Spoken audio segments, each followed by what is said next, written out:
여보세요? 여보세요? 예, 쓰겠습니다. 예, 예. 10분 해주시면 됩니다. 네네. 알겠습니다. 아,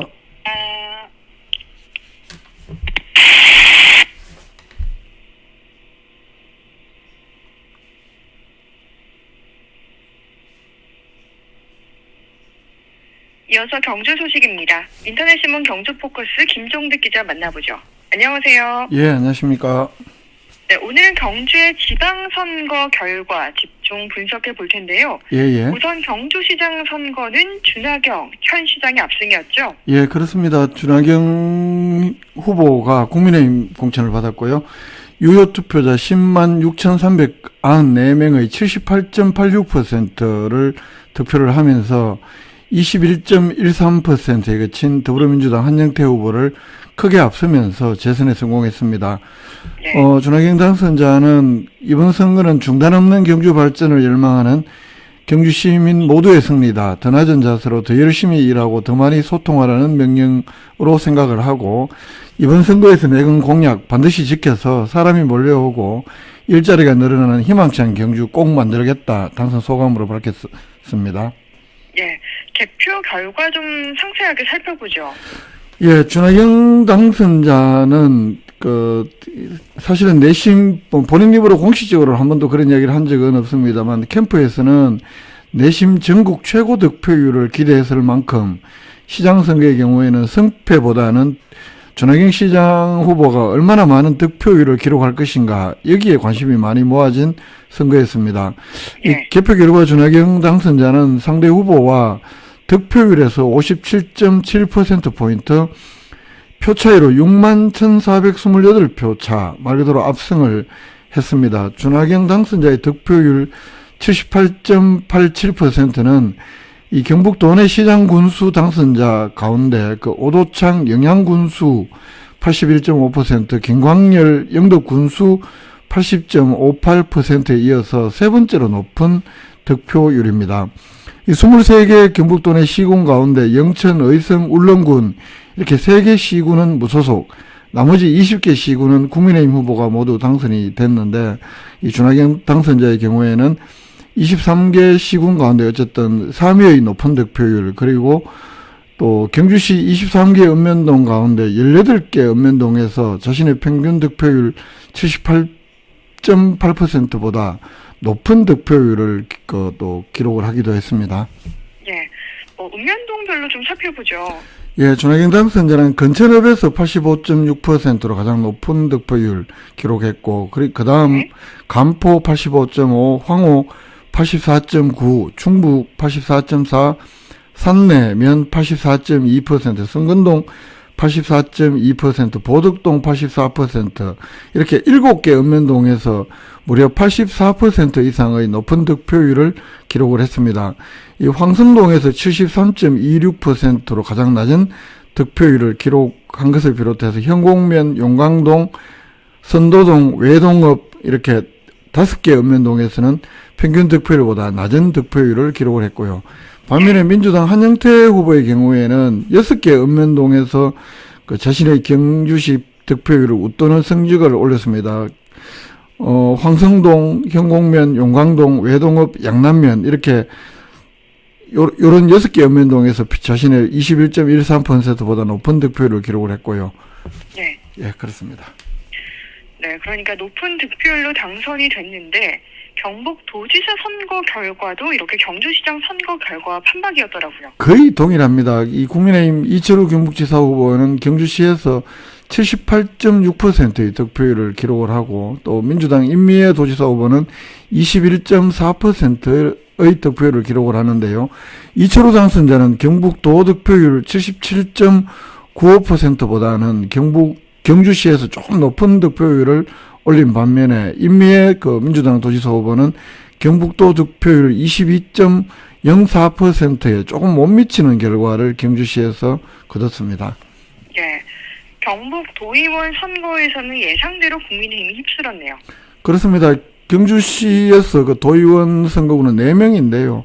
4명 전원 국민의힘 공천자들이 삭스리를 했습니다. 도의원 1선거구 국민의힘 배진석, 4선거구 국민의힘 박성지 후보의 경우에는 상대가 없어서 무투표 당선이 확정이 됐고, 그 2선거구, 3선거구, 2개 선거구에서 국민의힘 후보와 무소속 후보의 맞대결이 진행이 됐습니다만 모두 국민의힘 후보가 압승을 했습니다. 예. 이 경북도 의원 제2선거구의 경우는 접전 예상이 많았는데요. 그렇습니다. 이 무소속 후보가 현역 의원인 반면에 국민의힘 공천을 받은 후보는 경주시 의원 재선을 지내고 처음 도의원 선거에 도전을 했습니다만, 특히 국민의힘 최덕규 후보의 경우에는 이 도의원 선거구 6개 읍면동 가운데 외동읍을 제외하고는 사실상 처음으로 선거를 하는 곳이기 때문에 그동안 지역구 발품을 부지런히 팔았던 현역 무소속 박차영 후보와 적전이 될 것이다. 이런 예상이 많았습니다만, 표를 깨보니까 최덕규 후보가 압승을 했습니다. 61.52%를 받아서 무소속 박차영 후보 38.5%에 그친 박차영 후보를 넉넉하게 이겼고요. 경북 도의원 3선거구에서는 또 국민의힘 최병준 후보가 지역구 4개 읍면동에서 모두 큰 표 차이로 무소속 정홍훈 후보를 앞서면서 득표율에서 75.96%를 받으면서 무소속 24.04%에 그친 정홍훈 후보를 크게 이겼습니다. 국민의힘 당선자, 도의원 당선자는 배진석 당선자가 3선이고 최덕규 당선자는 초선, 또 그리고 3선거구 최병준 당선자도 3선, 박성직 당선자는 재선 이렇게 되고요. 4년 전 2개 선거구에서 후보를 냈던 더불어민주당 이번 도의원 4개 선거구에서 단 한 명의 후보도 내지 못했습니다. 그렇군요. 끝으로 경주시 의원 소식 알아보죠. 시의원 선거도 4년 전보다 국민의힘이 더욱 압승 결과네요. 그렇습니다. 국민의힘은 비례대표 2명을 포함해서 지역구에서 18명 가운데 16명이 당선이 되면서 말 그대로 압승을 했습니다. 이렇게 되면서 21명의 경주시 의원 정당별 비율을 보면 국민의힘이 무려 18명이나 되고 민주당은 1명, 무소속 2명 이런 분포로 짜여지게 돼서 말 그대로 4년 전에 비해서 국민의힘이 압승을 했다 이렇게 볼 수 있고요. 더불어민주당은 지역구에 출마한 6명의 후보 전원 낙선을 하면서 4년 전에 비해서 말 그대로 참패다. 그리고 무투표 당선된 민주당 비례대표 이강희 당선자의 경우에도 민주당 당원으로부터 정치자금법 위반 혐의로 현재 피소가 되어 있는 상황이기 때문에 앞으로 얼마만큼 활동력을 가질지 굉장히 미지수다 이런 평가가 많습니다. 네, 보니까 대부분 지역구에서도 국민의힘이 1위를 차지했네요. 그렇습니다. 경주시의회 선거구가 지역구 선거구가 8개인데요.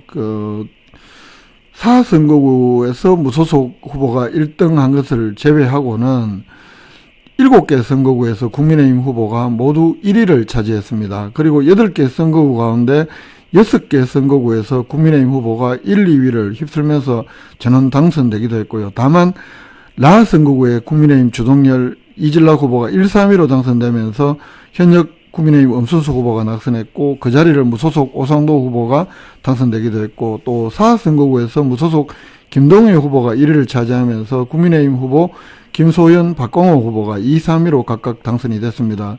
이렇게 되면서 현역 국민의힘 장동 후보는 낙선을 했고요. 네.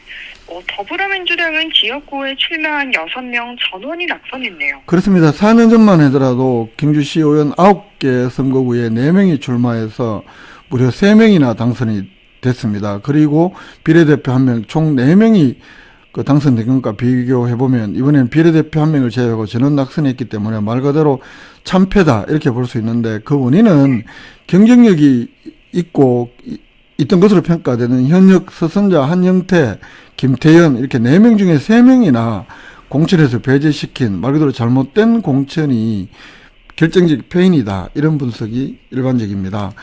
네. 화재 선거 당선자 조금만 알아보면요. 최다 득표자는 아선거구 국민의힘 이동엽 당선자이고요. 최고령 당선자는 1958년생으로 원래 63세인 국민의힘 비례대표 한순희 당선자, 또 최연소는 1987년생으로 원래 34살인 국민의힘 김소연 당선자가 됩니다. 김소연 당선자의 경우에는 18명의 시의원 지역구 당선자 가운데 유일한 여성 의원이기도 하고요. 최다선 의원은 이번 선거로 5선 의원이 되는 마하선거구 국민의힘 이철우 당선자이고, 무소속 김동애 당선자의 경우에는 무소속으로만 3번 당선이 된 아주 특이한 이력을 지니게 됐습니다. 네. 현역시 의원은 총 6명만 당선되더라고요. 그렇습니다. 이번 선거에 현역 시의원 12명 출마해서 6명, 절반만 당선이 됐습니다. 이렇게 보면 전체 21명의 시의원 가운데 무소속 비율이 무려 13명이나 되고, 재선 의원 4명, 3선 1명, 4선 2명, 5선 1명, 이런 분포입니다. 초선이 절반이 넘는 그런 분포입니다. 네, 경제포커스였습니다. 고맙습니다. 예, 고맙습니다.